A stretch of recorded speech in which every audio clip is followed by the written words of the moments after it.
تم تو بہت گہری عورت نکلی تہذیب. میں نہیں جانتا تھا کہ تم نے ایک ایک کڑے لمحے کو 1000 سے ضرب دے کے اپنے دل میں جمع کر رکھا. میں سوچتا تھا کہ شاید تم نے مجھے معاف کر دی، لیکن نہیں. تم نے کیسے مجھے اپنی سلطنت سے باہر کیا، مجھے احساس ہی نہیں ہونے دیا. مجھے تب پتہ چلا جب میں گھر کے باہر کھڑا تھا. ایسا کچھ نہیں ہے جہانگیر. کمان تہذیب، اس گھر میں کیا ہو رہا ہے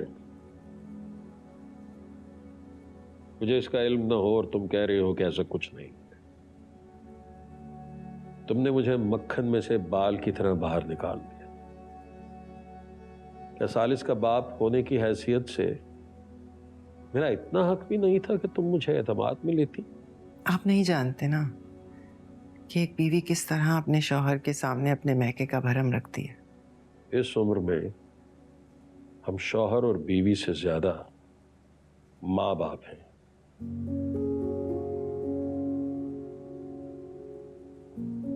تانے دینے اور محسوس کرنے کی کوئی عمر نہیں ہوتی ہے جہانگیر، اور میں اپنے حصے کے پہاڑ اپنے سر پر اٹھا چکی ہوں. اب مجھ میں ایک جملہ ایک لفظ بھی سننے کی ہمت نہیں ہے. مانتی ہوں اور جانتی بھی ہوں زیادتی ہمارے خاندان کی لڑکیوں میں ہے، لیکن کچھ باتیں زہر کی طرح ہوتی ہیں. اگر انہیں جتایا جائے تو تاثیر بہت بڑھ جاتی ہے، اور مجھ میں اب باتیں سننے کی ہمت نہیں رہی. آپ کا اچھا روپ مجھے بہت اچھا لگتا ہے جہانگیر، لیکن اچھے لوگ بھی تو انسان ہوتے ہیں نا. اگر کبھی آپ نے مجھے میرے خاندان کی لڑکیوں کا تانا دیا تو مجھ سے سہا نہیں جائے گا. تمہارے اور میرے درمیان تمام پوائنٹ آف ڈسپیوٹس ختم ہو چکے. سوچنے والی بات تو یہ ہے کہ اب آگے کیا کرنا ہے. میں اتنا عرصہ وفا سے ناراض رہا بغیر یہ جانے کہ اصل قصوروار تو میرا بیٹا ہے.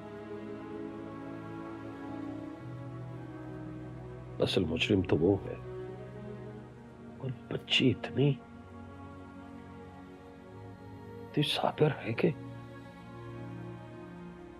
اس نے ایک لفظ نہیں بولا. بالکل ہی خاموش رہی. اسی بات کا تو دکھ ہے، اس کی اسی خاموشی سے تو ڈر لگتا ہے مجھے. آہیں بے آواز ہوتی ہیں جہانگیر، لیکن اللہ تعالیٰ تو اس کی بھی سنتا ہے نا جس کی زبان نہ ہو.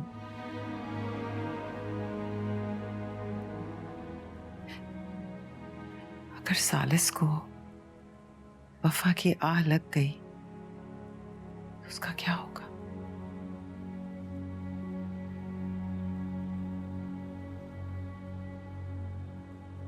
کتنا زوم تھا.